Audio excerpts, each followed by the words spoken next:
Good morning, everyone. I said good morning. Good morning, Very good sir. morning, sir. Good morning, sir. Is PPT visible? Yes, sir. Okay. So in the previous class, we have talked about algorithm. What's an algorithm? It's a method to solve the problem, right?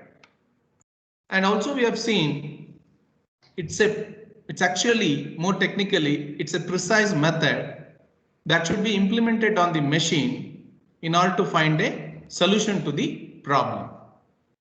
So if the problem is given, the algorithm transforms this problem into solution.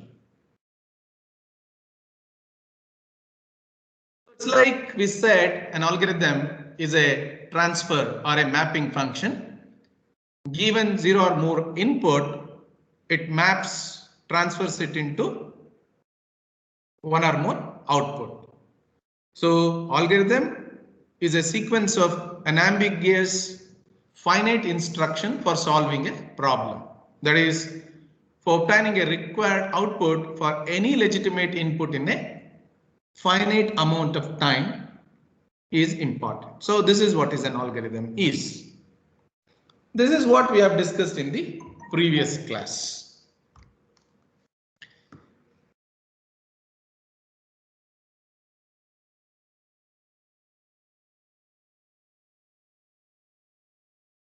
Okay, so today we will continue our discussion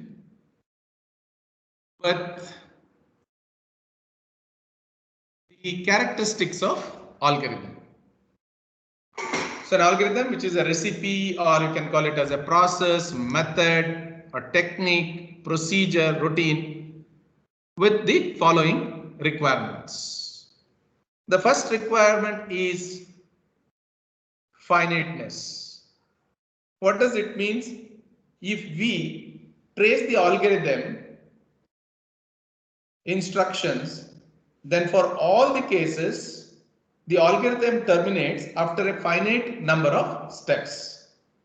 That's the property of finiteness which is required, which is one of the characteristics of the algorithm.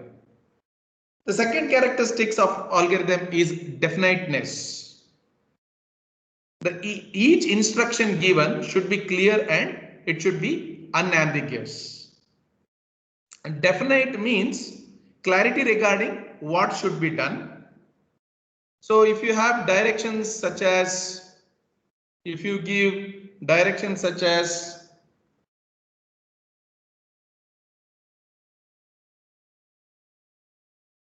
add 6 or 7 to x, or if you say compute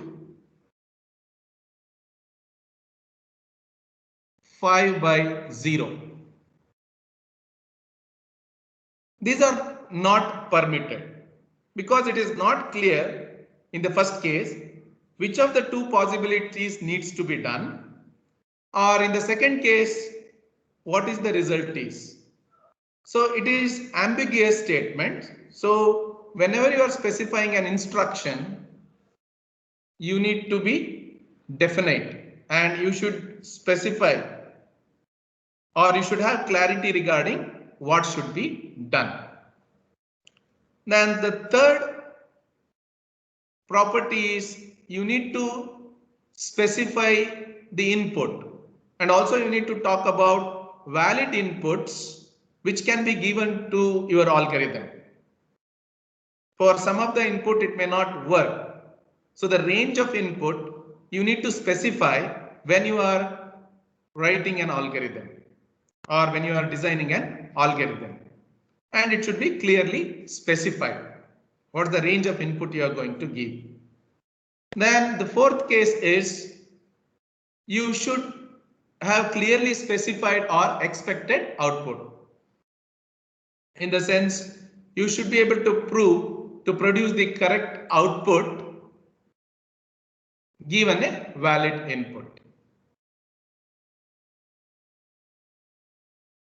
So the fifth property is effectiveness. So effectiveness in the sense every instruction must be very basic one. That means to say if you take the instruction and if you carry out this instruction by person, you should be able to carry out this instruction using just a pencil and a paper. So that is the way your algorithm should be. So these are all the some of the characteristics of the algorithm.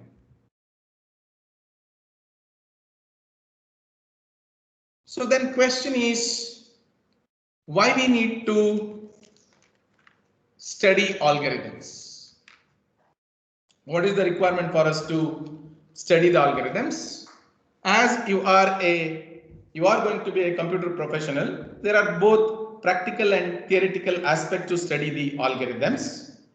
If you consider practical standpoint, you need to know the standard set of algorithm from different areas of computing. In addition, you should be able to design a new algorithm and analyze their efficiency. So as practical importance, it becomes a practitioner's toolkit for these known algorithms, and you will understand a framework for designing and analyzing algorithm for the newer problem. In theoretical sense, the theoretical study of algorithms, sometimes we call it as algorithmics, has come to be recognized as the cornerstone of the computer science. A quote from David Hall in his book titled Algorithmics, The Spirit of Computing. The quote is as follows: algorithms is more than a branch of computer science. It is the core of computer science, and in all fairness can be said to be relevant to most of the science, business and technology. So as you know, the computer has become indispensable in every part of our professional and personal life. In theoretical aspects, most of them require to study algorithms. The other advantage is, or another reason for studying algorithm is their usefulness in developing analytical skills. It helps you to develop analytical skills. When you learn specific algorithm design techniques, can be interpreted as a problem solving strategies that can be useful whether you use computer or not. So it in turn helps you develop your analytical skills. That's why we need to study the algorithm. Some important points about the algorithm.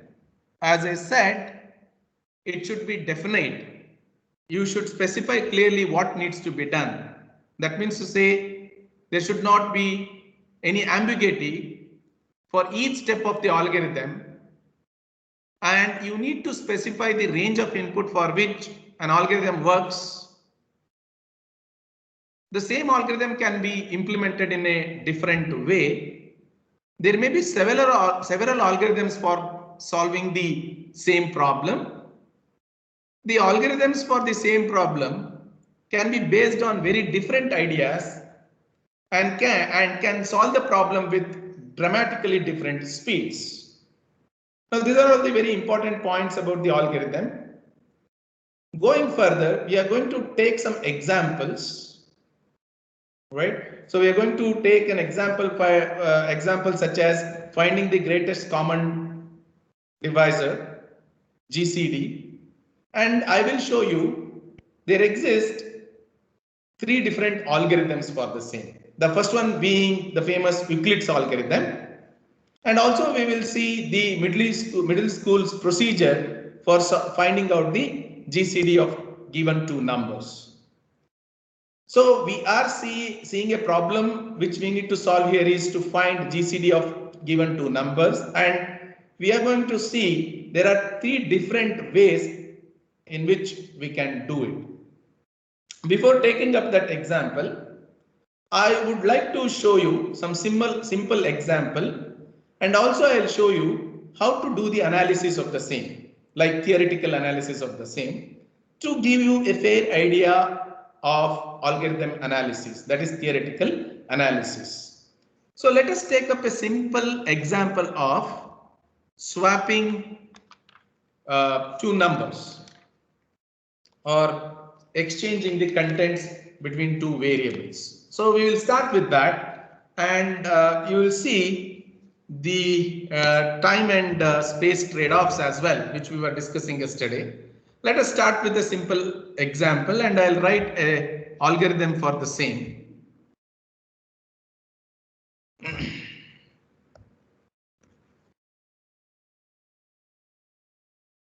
So are you able to see the board? Microsoft Whiteboard? Yes, sir. Okay. So, example illustrating an alternate algorithms and their computing pitfalls. The problem which is given here is this. So the problem is swapping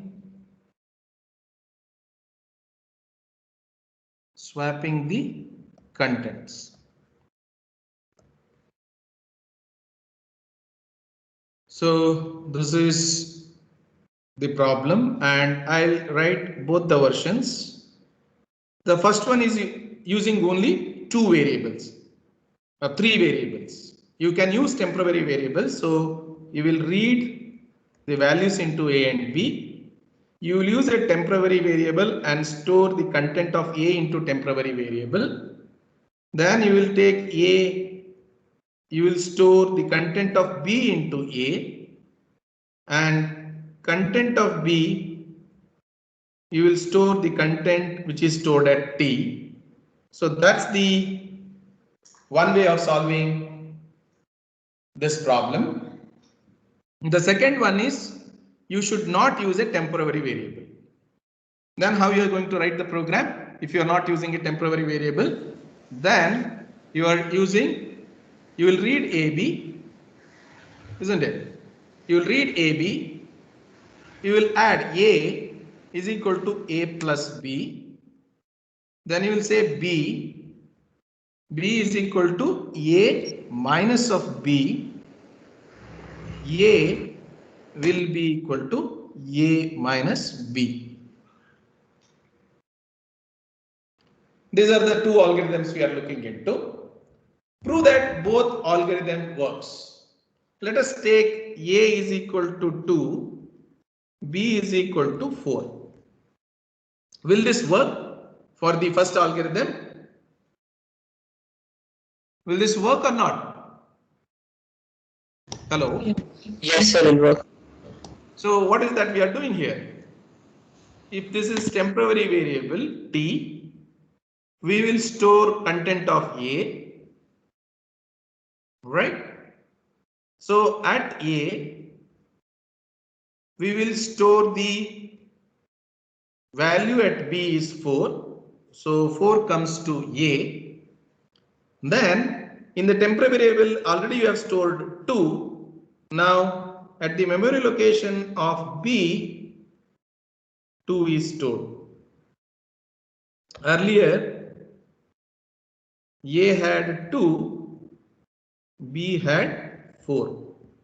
Now after this algorithm works, in A we have swapped the contents here. So A has 4 and B has 2. Yes, this works.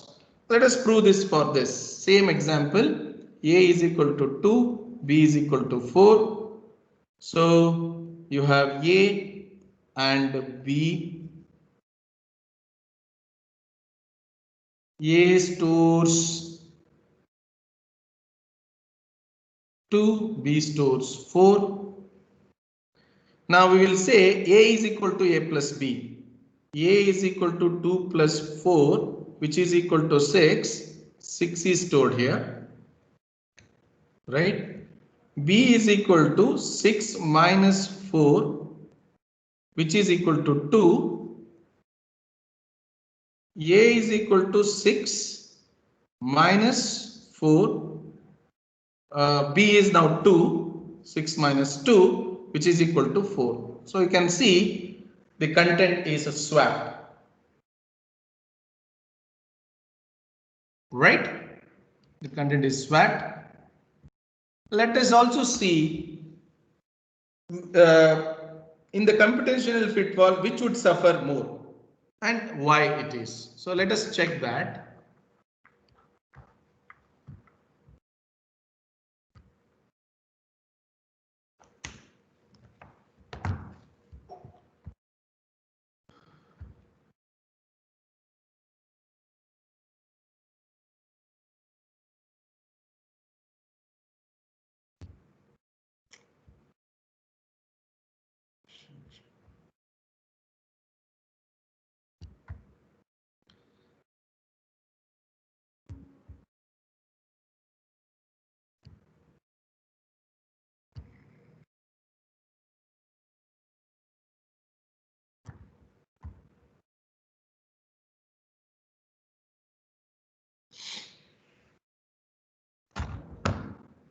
Let us take both the algorithm and we will see what is the time complexity and space complexity for both. So I had this algorithm that is read AB, then T is equal to A is equal to B is equal to T. This is my first algorithm. The second algorithm which we had is read AB, then A is equal to A plus B, then we said B is equal to A minus B and A is equal to A minus B. So we know these are all the two algorithms. Let us see how many operations each one are going to do. And also we will see an operation in the sense how many assignment operations and how many arithmetic operations in both of these algorithms.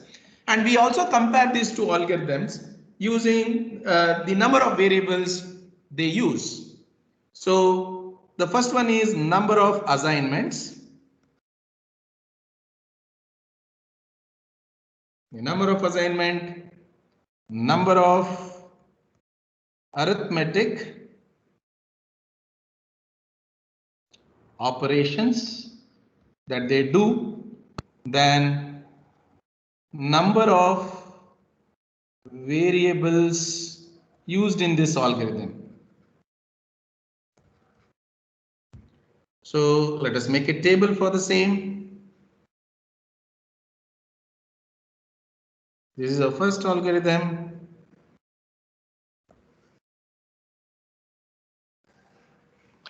Tell me how many assignments the first algorithm does. Can you tell me number of assignments? Hello. 3. So number of assignment in our first algorithm is 3.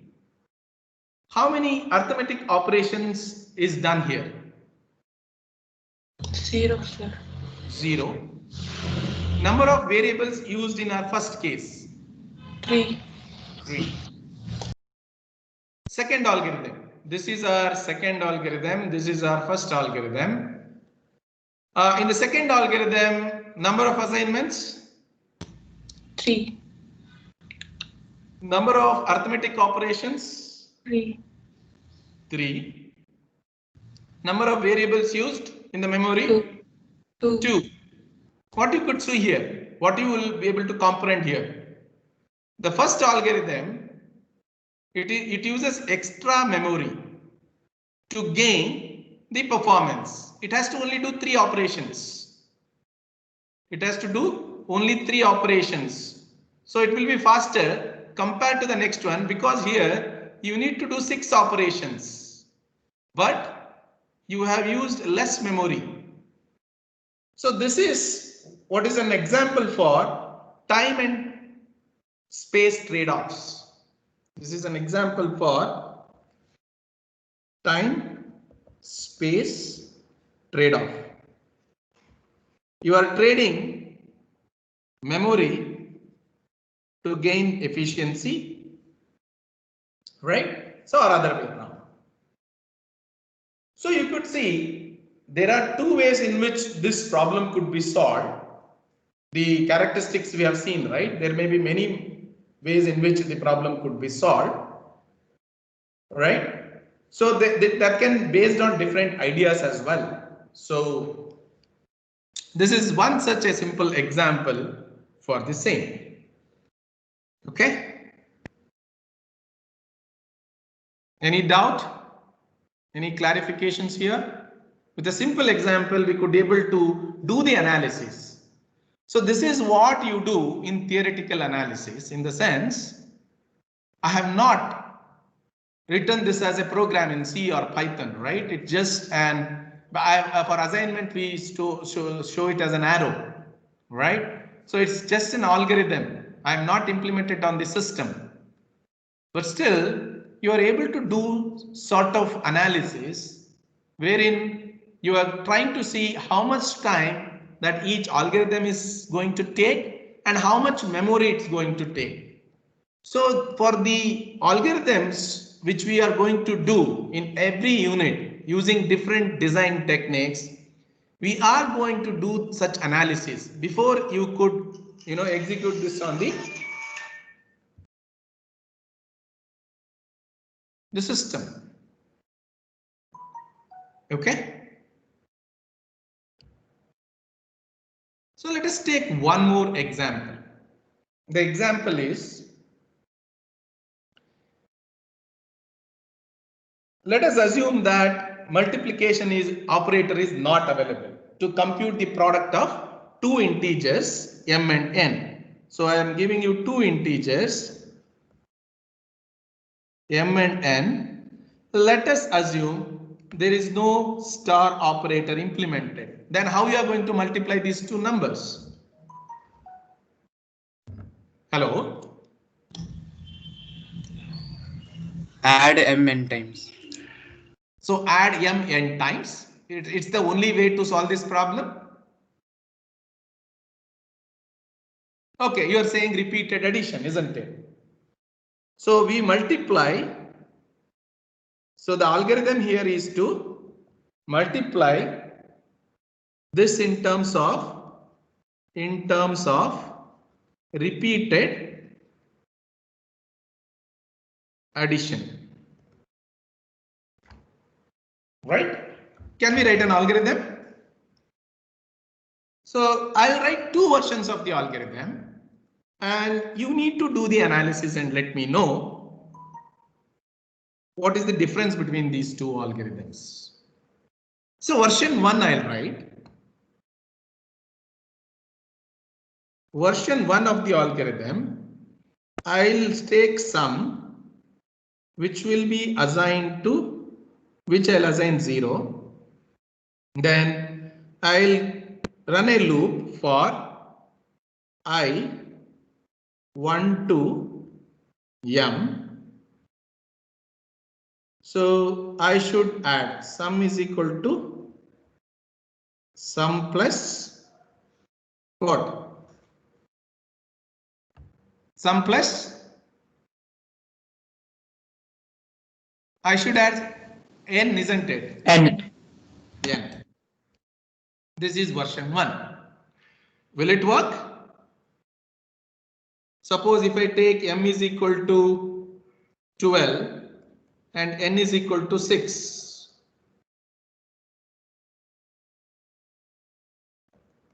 Will this work? Can all of you let me know, will this work or not? Yes, sir. Yes, sir. So can you be louder? I'm not able to hear you. It Yeah. works. So I'm getting answer from only 2. What others are doing? Sleeping? Yes? No? This will work, right? 6 is added 12 times. What does it do? From 1 to m, that is 1 to 12. 12 times this loop will repeat. And 6 will be added how many times?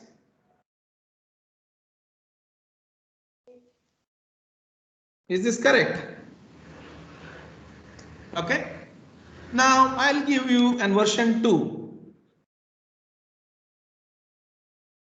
Again, I'll have a variable sum which is equal to 0 for I want to n do sum is equal to, I'm not using, I should use arrow because it's an algorithm here. Arrow sum plus, in this case it is M. pardon? M. Yeah. Done. Again, m is 12, n is 6. So what? How does it evaluate? 12 added 6 times. 12 is added 6 times, which is a better algorithm in terms of efficiency. Second one. Second one. So did we implement this and see, or we were able to do the analysis by writing an algorithm, theoretical analysis? Are you able to do it? Yes, you are able to do writing. Yeah. So this is a simple example to show you. Sir, I have a doubt. What? Sir. Tell me. In the multiplication algorithm, wouldn't the efficiency depend on both m and n, depending on which is lesser? Correct. So what you can do? So in a Find loop minimum. variable, always you can check which is the greater number, and accordingly you can write a loop. Okay, that small arrangements you can do it, right? Yes, sir. Yeah. So if your m is 100, if m is 6 and n is 12, you can make sure that the looping variable when you take the smaller number, and the other number you are going to add. That solves your problem, right? So in case m is 1000 and n is 50, something of that sort. Think about the value which it takes is a huge value, not the simple values like 6 and 12. Then the amount of time which you are saving is huge, isn't it? Yes or no? Yes, sir. Yeah. So that's where, so when you are writing an algorithm, you are also keeping in mind which could be better way of, designing, algorithm, whether the version 1 or version 2. So if you could see, if I plot time, the only idea here is in the loop variable, you should take the smaller number and you should do the repeated addition. So the version 1 and version 2 we had. So in the version 1 it took, if the loop variable takes 12, then it's taking time which is 12. In the version 2, the half of this, right? It could able to do 6 additions. Here it took 12 additions. Here it took 6 addition. There is a significant saving of, not for this example, but there is a saving in time.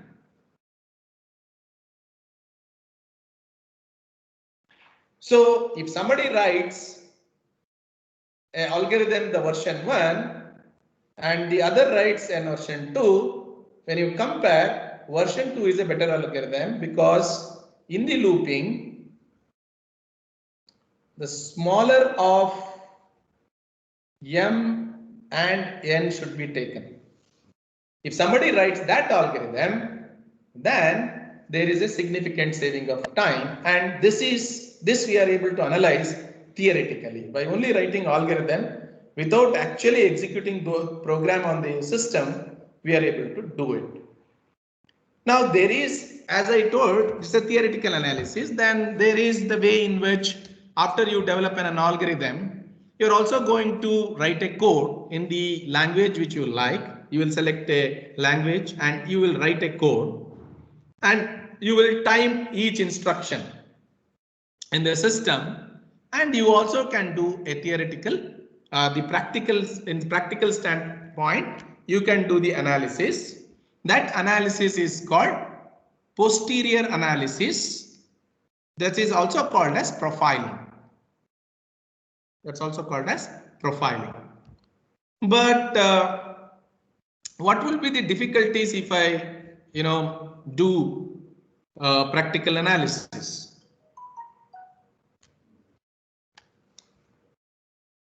Anybody?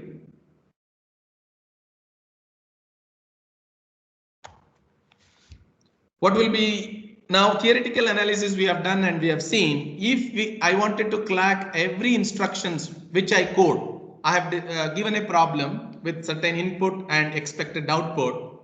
You are asked to design an algorithm. You go through this course and after this course you come up with an algorithm and you wanted to check how much time it's going to take. Then probably you may code it using one of you can code it using Python, one of you other can code it using C, C++ or whatever programming language you wanted to do. You can go ahead and code it. Then you are going to do the posterior analysis. In the sense that is you are doing profiling. So what could be the drawbacks? If you trying to run this on the machine. Machine has certain specifications. So what happens is it depends on the programming language, the compiler used to compile the code, right? That's a one-time task still. Then also if in your system, if it is a multi-user system where you are trying to check your algorithm, if it is a multi-user system, then there may be other tasks running. So your speed depends on the other factors as well in case of posterior or profiling analysis, right? So those drawbacks are not there when you are doing the theoretical analysis. Before, investing time on coding it, then putting it onto the system, trying to check, before that you are trying to do analysis of 2-3 algorithms and you will have a fair idea which algorithm to implement. Otherwise you need to code all 3 algorithms, isn't it? Before you could know which is the best one to go with, you need to code everything. The time is spent on your coding, your testing on the machine. So some point for some practical applications you may have to do it. That you are going to decide where we can come up with a theoretical analysis and where we can go with the practical analysis, that is profiling. So these are all the discussions which we will be doing when we are coming up with framework for doing the analysis in terms of time and space. When we are doing that analysis in terms of time and space, time efficiency and space efficiency, we are going to come up with a framework to do theoretical analysis. That's what we are going to do in chapter 2. Now this is an introductory class. I would like you to see what we are trying to do in this course in unit 1. So that's the pretty smaller 2 examples, and the other example, your Levitin, the author, the Levitin discuss is an example of finding a problem to find GCD of M and N. GCD of M and N, the greatest common divisor of 2 non-negative, not both 0 integers, M and N. Okay, so the first one is the famous Euclid's algorithm. How does this work? If you wanted to find GCD of 60 and 24, the answer is 12. And if you give 60 and 0, the GCD is 60. So we are in this example, we are going to 3 different ways in which you can find the GCD. Let us just have a look into it. So Euclid's algorithm is based on repeated application of equality, right? GCD of M comma N which is equal to GCD of n comma m mod n. Give me a minute. Okay, we can continue. So based on repeated application of equality, GCD of mn. So what does it do? If you take 60 and 24. So how can you take a pen and paper and do this example? All of you?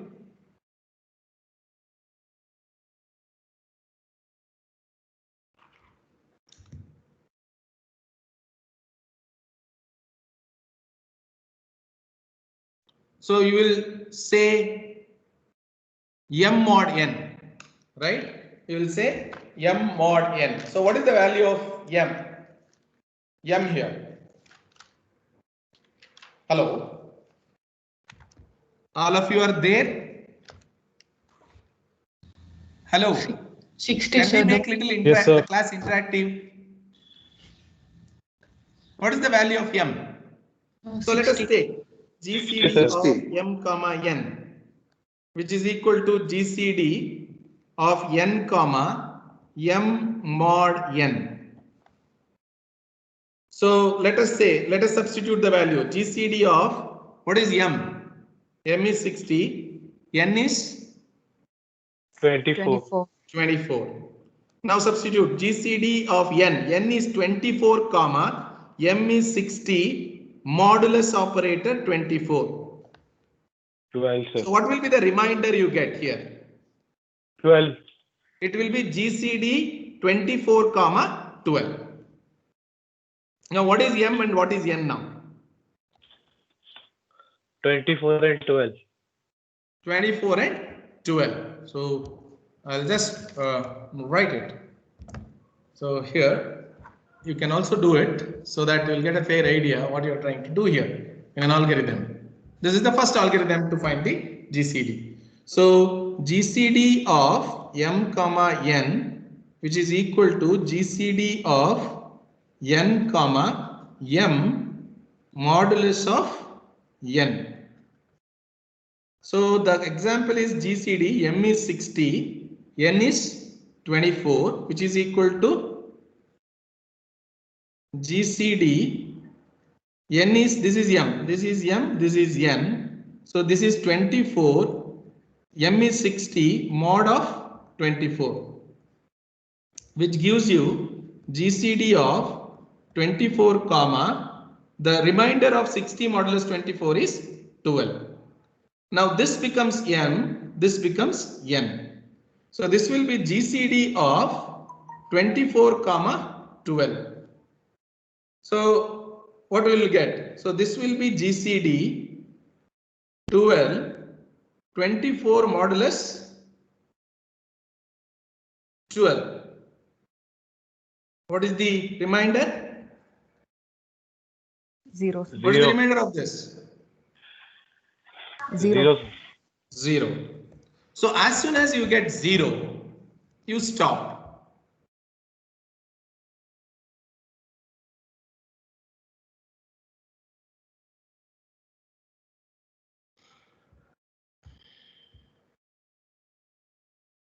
Right? So as soon as you get 0, you will stop this algorithm and you will return 12 as the GCD of 60 and 24. This is what is. So Euclid's algorithm is based on repeated application of this function equality, this function, until the second numbers becomes 0, which makes the problem trivial. So there are two ways in which we can, write the algorithm. Step 1 says, if n is 0, return m and stop. GCD of 60 comma 0. So if n is 0, return m.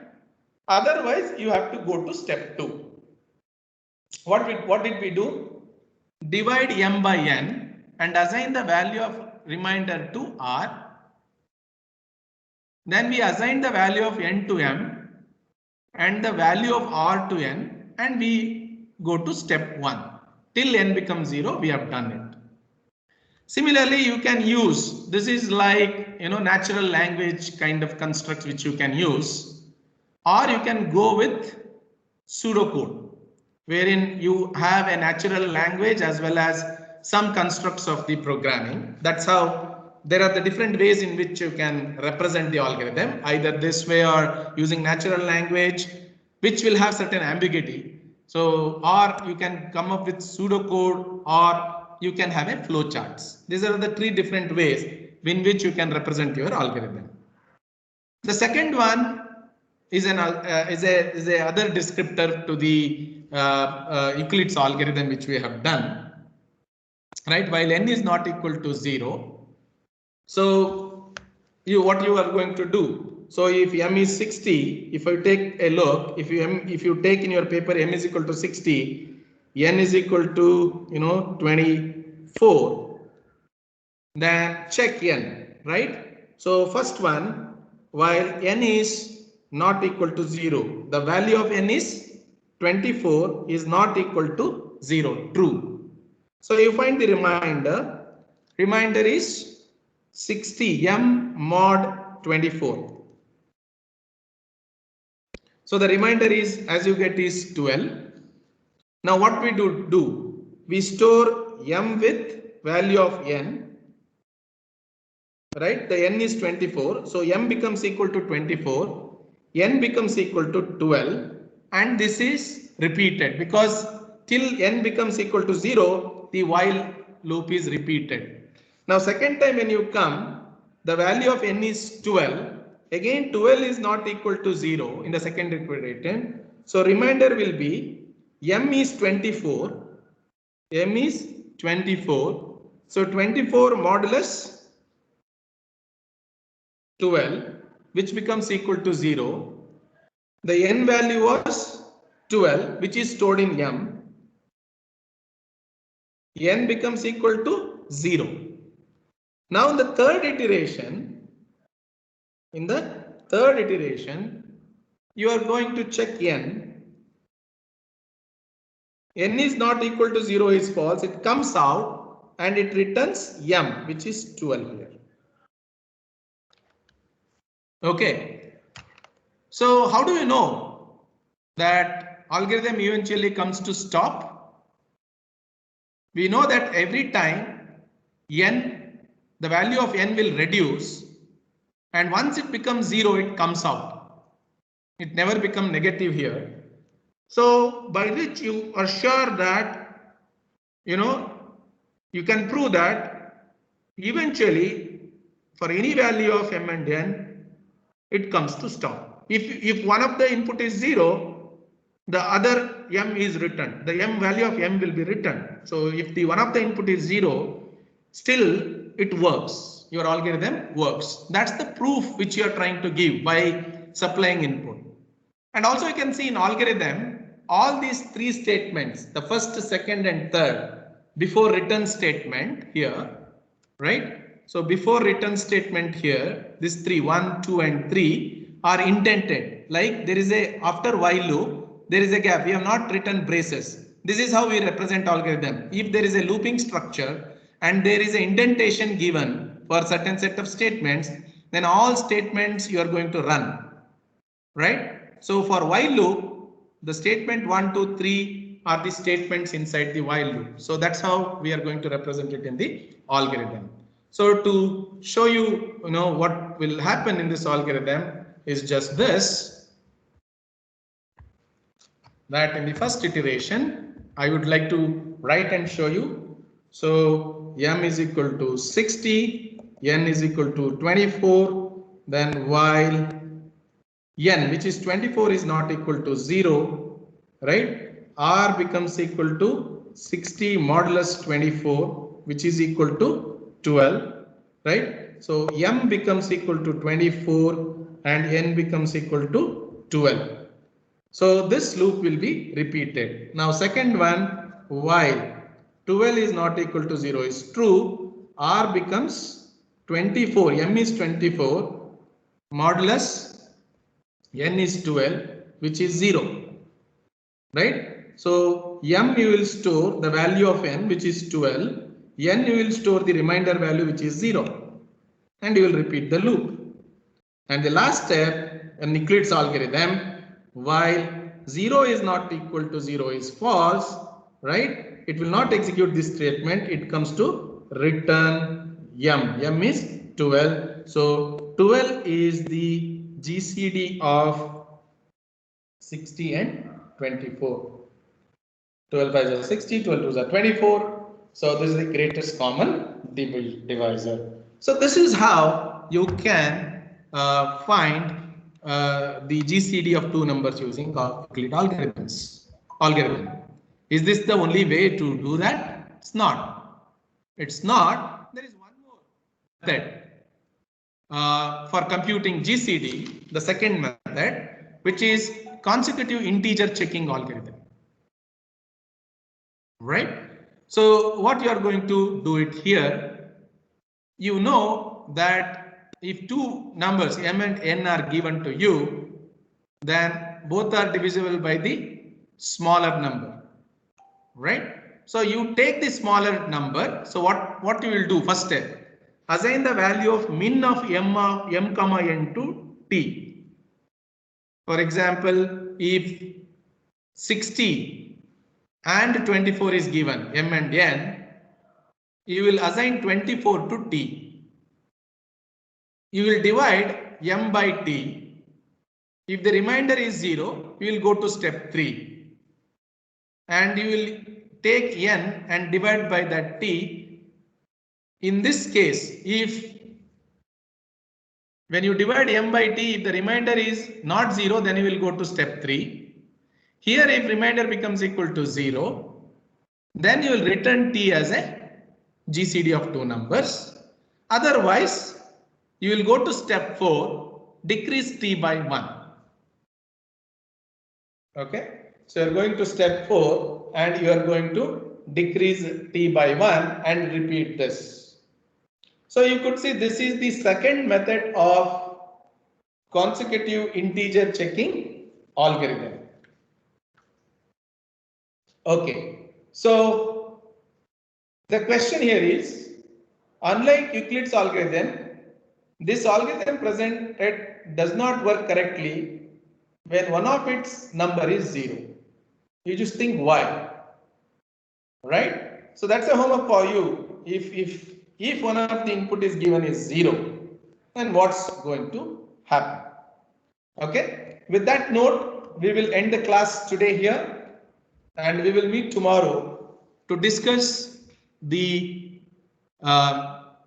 consecutive integer checking algorithm and a middle school procedure by finding out the factors of two numbers given to find the GCD. And we will see the last one is a more complex and slower than our Euclid's algorithm. Okay. Thank you. If you have any doubts, we can discuss further.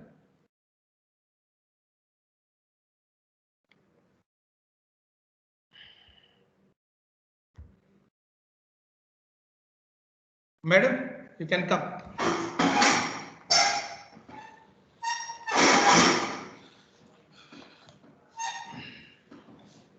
In case if you have doubt, the floor is open.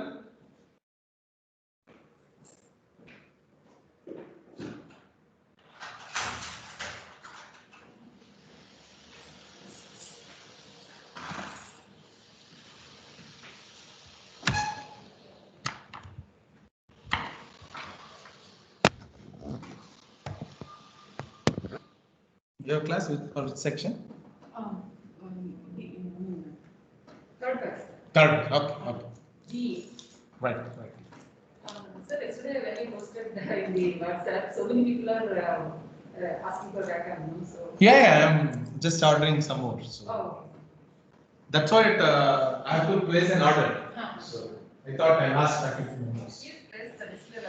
This is good. I tried it today. So we can write comfortably. Yeah, same one.